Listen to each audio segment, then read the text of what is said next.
When you need a mortgage, don't stress at all. Just tune right in and give these guys. Good morning, Chatterbox. Today is Friday, June 13th. Friday the 13th, boys. It won't be bad luck. Don't worry about it this time. How you doing? Good morning. Good morning. I actually think Friday the 13th is the best luck you could have. Do something big on this day. Hit that. And usually you're the one in the forest. Looks like Burko drove in the woods today for the episode. I was backing down a hill and then it actually went over the hill. So I'm sitting, it's kind of down behind me. I'm looking up. I need to crest. The tow truck should be here in about 5 minutes. So we got to make this one quick. That's a good, it actually looks like a virtual background. Yeah. So there you go. But yes, boys, Friday the 13th. It's Friday. It's been a great week. And, well, we really got to get into it because we've been talking about it for probably at least a year.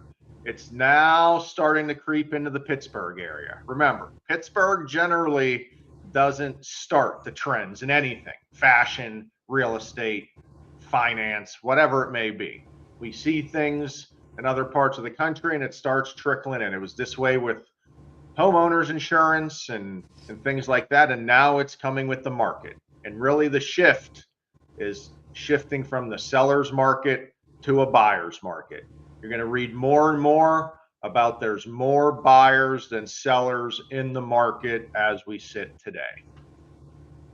Yeah, I mean, it's the shift is coming, and the news has had it out there. I believe it was Redfin and Housing Wire that have reported on it here now. But we are seeing that shift from the seller's heavy market to a little bit of a buyer's market.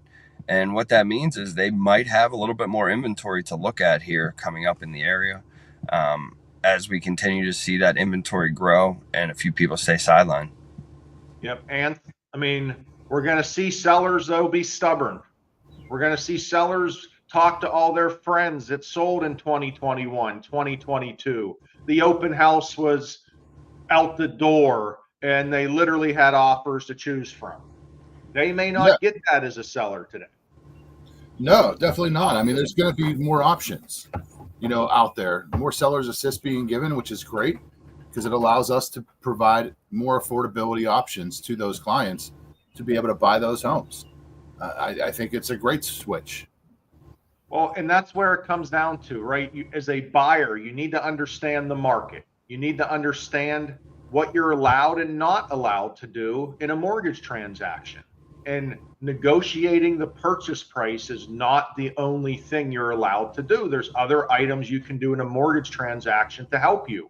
Right now, we have elevated interest rates. We have a market that's shifting. There's sellers maybe not getting the offers they thought they were getting or as quick they were getting. And buyers need to take advantage of that market. Understand there might be a little angst by sellers. Understand that now these houses are sitting for a couple weeks. Now, listen, we get it. There may be that perfect house out there in the perfect area, the perfect price, and the perfect scenario that's still selling in one day.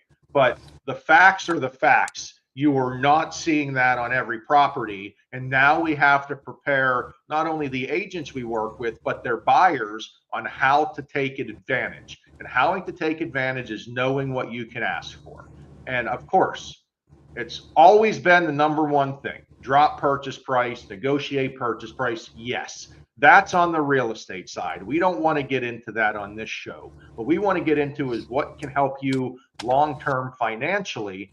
And that is based off of seller assistance. As a buyer, you can go in and say, Mr. or Mrs. Seller, please give me X amount of the purchase price towards whatever I want. Well, not really, but there's some things that can be used for. Then you bring the seller assistance to your loan officer, and then we can give you options. Do you want to lower your closing costs? Do you want to lower your interest rate temporarily? Do you want to lower your interest rate forever? Do you want to do all three of those things and put money everywhere? there are plenty of options we can use. And with interest rates where they are, and Anth, I know you did an option over the weekend. It was for a jumbo loan. There's the seller that's just trying to drop the price, and the seller's going to probably cost themselves, at least $100,000 by trying to drop price rather than offer some seller incentives to get the house sold. Yeah, I mean, it was definitely eye-opening for the seller to see the offer that came in was actually $100,000 less, and they just did a price reduction. And I asked them, I said, why don't you just give sellers assistance so that they can buy down the rate permanently or do a temporary 2-1 buy down? It's going to save them more money than the $100,000 price reduction. They just don't know that yet. And when I worked it up for them, the savings, they were only saving $61 a month compared to doing the other options for a permanent buy down, which was like $600 and some a month savings. And then the temporary buy down was $1,500 a month for the first year. So huge savings. And that's what clients are looking at. I mean, everybody's looking at the buyers buying the home because of the price, and they never are buying it because of price. They're buying it because it's affordable, the payment. If the payment's affordable, they will buy that house if they want to. You could drop the price $100,000. Doesn't mean they're going to buy it if the payment's not affordable. So giving them the options, getting that seller's assist. So on the financing side, we can properly strategize that financing for that client on their mortgage plan is much more beneficial than just dropping the price $10,000, And with sellers, you don't have to be afraid, to offer it right away, because you can still say no to any offer that comes in. It's like, so if someone comes in and lowballs you, all right, you're already offering a seller assistance. Say no. If you want that purchase price and we have to renegotiate, maybe we have to remove the seller assistance now. So there is negotiations allowed. I know we've come out of a highest and best market. We are not in that highest and best scenario in most cases right now. There is going to be negotiations on most of these transactions, or I hope so, and that's good.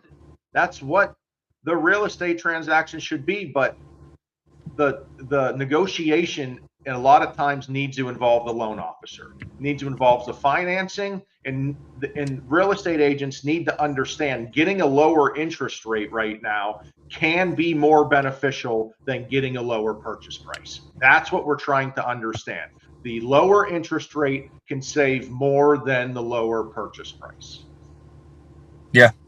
And that's what we try to depict in all of our estimates and let everybody know. But there is multiple ways, and I think that's the biggest point that we're going over here today in this episode, is there's multiple ways to make it cheaper for the buyer as the seller and to put more money in your pocket. So if you don't know those ways and you want to dive more in depth on a specific scenario with a buyer, an agent wants to do that, we're more than happy. Call us. We would love to help you with that. We are excited about this market. We want to help you negotiate. We don't want to be in this highest and best. Just here's a cost sheet of highest and best, of over purchase price, more down, waiving everything. This is fun. This is a fun time for buyers that they can go out and, hey, everyone wants to complain about high interest rates. Now we're turning into a market where buyers can do some winning. They can negotiate. They can get that purchase price where they want it. They can get that seller assistance. They can do some other items. Work with a team that's going to win for you. And boys, that's all I got today. Enjoy your Friday. Let's hope that US Open has a great day too, because day one was pretty good, right, fellas? Day one was great. I'm going to catch a little bit more today. Ryan, you enjoy your time. Congratulations to you. Shout out to Ryan. Sir. And sir. Enjoy. Everybody have a good weekend. I'm taking the leap into this marriage game, so we'll see how it goes. But I'll talk to you boys Tuesday. Anthony's next. Later. Later. Tom, Ryan, and Anthony.